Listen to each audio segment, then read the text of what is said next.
நாடாளுமன்றத்தில் நடுநிலையும் ஜனநாயகமும் இல்லை என்று மாநிலங்களவை திமுக குழு தலைவர் திருச்சி சிவா விமர்சனம் செய்துள்ளார். டெல்லியில் அவர் அளித்த பேட்டியை சூப்பர் பைட்ஸ் பகுதியில் தற்போது காணலாம். காலையில் அந்த பிரச்சனை குறித்து நான் ஒரு பாயிண்ட் ஆஃப் ஆர்டர் ஒழுங்கு பிரச்சனை எழுப்பினேன். இது விதிமுறைகளுக்கு மாறானது. அலுவல் ஆய்வுக்குழுவில் முடிவெடுத்து அவையில் வைத்து ஒப்புதல் பெற வேண்டும்.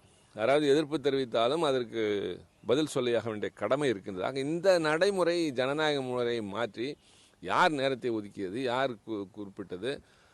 அமைச்சர் அவருக்குள்ள அதிகாரத்தை பயன்படுத்தி 1.5 மணி நேரம் கூட பேசுவார். ஆனால் எங்களுக்கு 10 உறுப்பினர்கள் உள்ள கட்சிக்கு 6 நிமிடம் ஒதுக்கி இருக்கிறீர்கள்.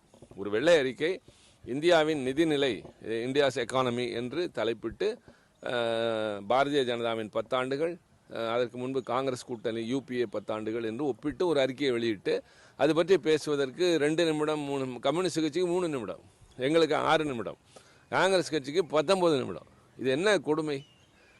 ஆகவே இதற்கு கேட்டால், ஆனால் எதற்குமே உடனே இந்த பாயிண்ட் ஆஃப் ஆர்டர் எழுப்பினால் இதற்கு ரூலிங் கொடுப்பார்கள். இன்று அதுவும் கொடுக்காமல் விவாதத்தை ஆரம்பித்து விட்டார்கள்.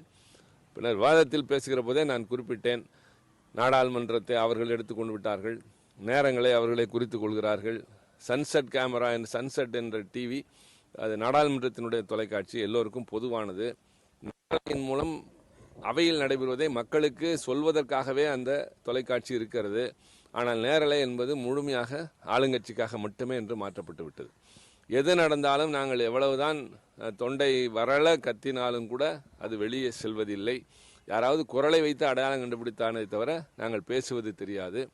ஆனால் அதே நேரத்தில் ஆளுங்கட்சியை சார்ந்த யார் எழுந்தாலும் அவர்களுக்கு ஒலிபெருக்கி இணைப்பு சொல்வதெல்லாம் பதிவாகும். அவைத்தலைவர் எங்களை பற்றி பேசுவதெல்லாம் பதிவாகும். ஆனால் நாங்கள் எவ்வளவு நியாயமான கருத்துக்களை சொன்னாலும் அது இடம்பெறுவது இல்லை.